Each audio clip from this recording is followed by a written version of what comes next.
이 부흥이라는 이 단어는 이 교회에서 자주 사용되는 그 용어 중에 하나입니다.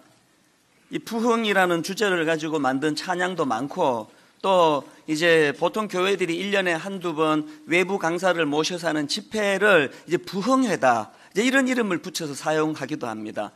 이렇게 교회들마다 이 부흥이라는 단어도 많이 사용을 하고, 또 개인이나 교회나 할 것 없이 모두가 다 이 부흥을 갈망하는, 이 부흥이라는 이 용어가 굉장히 의미 깊은 그런 용어인데요.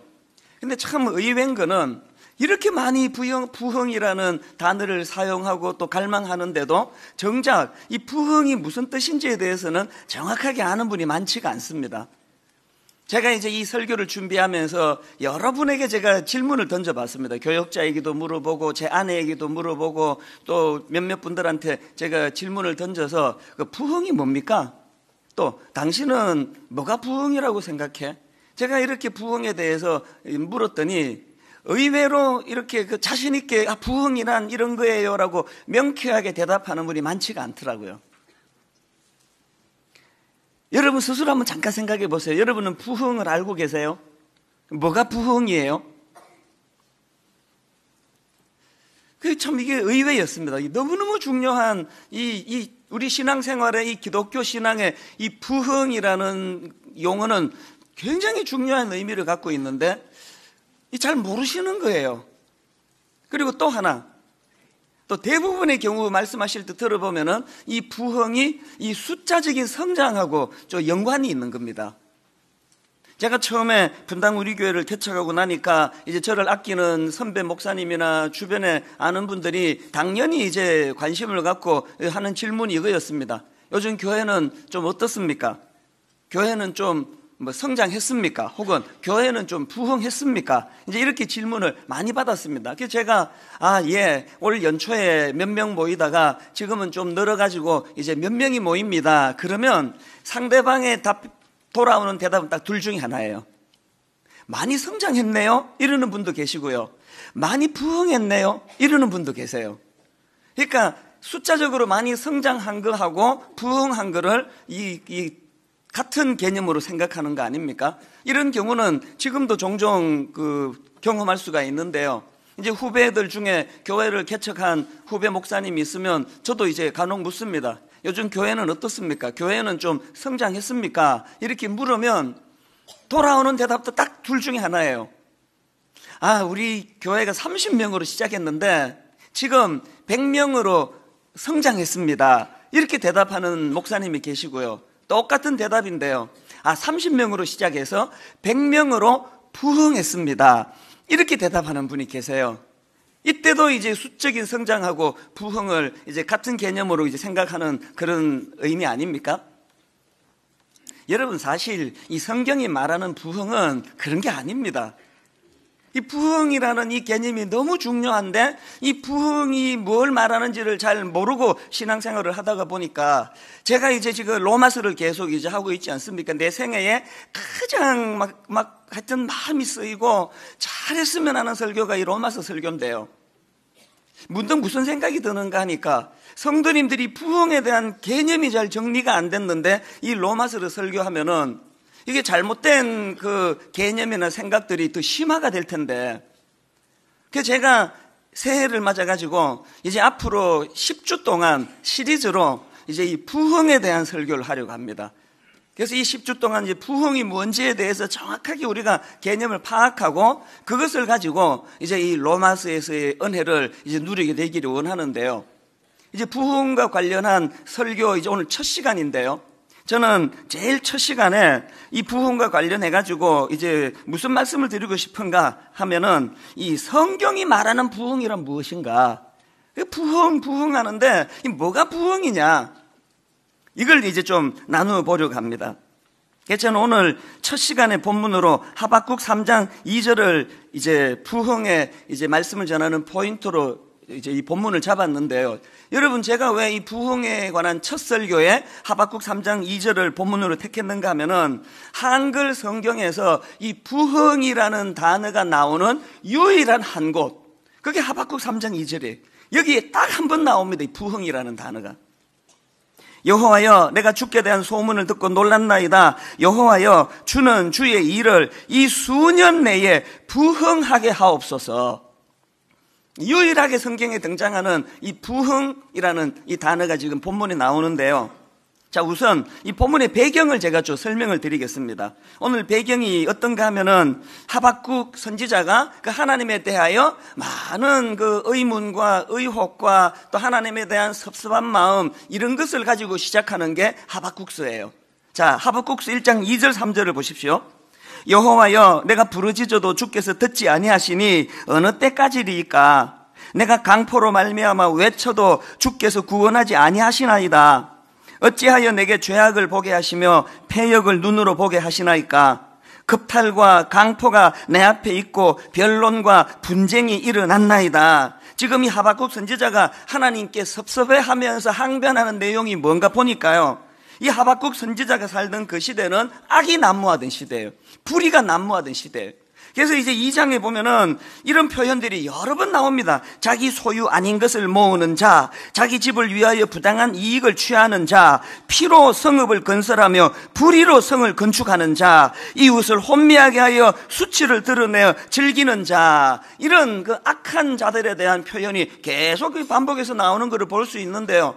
그만큼 이 하박국 선지자 시대는 사회가 너무너무 악했다는 거예요. 이 하박국 선지자가 하나님께 대한 섭섭함이 뭡니까? 왜 하나님은 이런 악을 방치해 두십니까? 그런 상한 마음으로 하나님께 항변을 하니까 하나님께서 뭐라고 말씀하시는가 하니까 좀 기다려라. 내가 이 바벨론이라는 나라를 들어가지고 이 타락한 유다 민족을 심판할 계획을 갖고 있다. 그렇게 답하신 거예요. 그랬더니 하박국 선지자가 답을 얻어서 시원한 게 아니고 더 혼미해진 거예요. 왜냐 하니까 바벨론은 유다 민족보다 더 악한 사람들이거든요. 지금 이 하박국서에서 묘사하고 있는 이 바벨론이라는 나라의 이 묘사를 한번 보시기 바랍니다. 하박국 1장 6절. 보라, 내가 사납고 성급한 백성, 곧 땅이 넓은 곳으로 다니며 자기의 소유가 아닌 거처들을 점령하는 갈대아 사람을 일으켰나니. 또 9절. 그들은 다 강포를 행하러 오는데 앞을 향하여 나아가며 사람을 사로잡아 모으기를 모래같이 많이 할 것이요. 또 11절. 그들은 자기들의 힘을 자기들의 신으로 삼는 자들이라. 이에 바람같이 급히 몰아 지나치게 행하여 범죄하리라. 이게 지금 다 바벨론이라는 나라를 묘사하는 표현이거든요. 하박국 선지자가 이해가 안 되는 거예요. 아니, 하나님, 악을 심판하시겠다는 하나님이 어떻게 더 악한 존재를 사용하실 수가 있습니까? 그렇게 항변을 하나님께 드리니까 하나님이 뭐라고 대답하시는가 하니까 13절입니다. 주께서는 눈이 정결하심으로, 이 하박국 선지의 항변이네요. 주께서는 눈이 정결하심으로 악을 참아보지 못하시며 패역을 참아보지 못하시거늘 어찌하여 거짓된 자들을 방관하시며 악인이 자기보다 의로운 사람을 삼키는데도 잠잠하시나이까?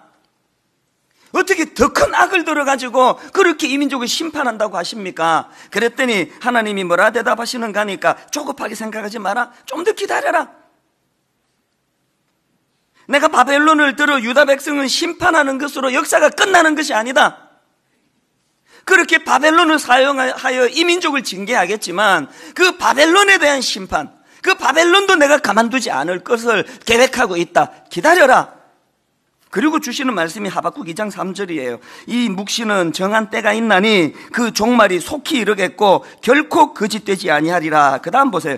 비록 더딜지라도 기다리라. 지체하지 않고 반드시 응하리라. 그래서 하박국서를 보면 1장 2장은 이 하박국 선지자가 하나님에 대한 그 궁금한 마음, 또 섭섭한 마음, 또 이해가 안 되는 현실, 이런 것들을 가지고 하나님께 이제 탄원하고 질문하고 거기에 대하여 하나님이 답을 주시는 것으로 전개가 되는데요.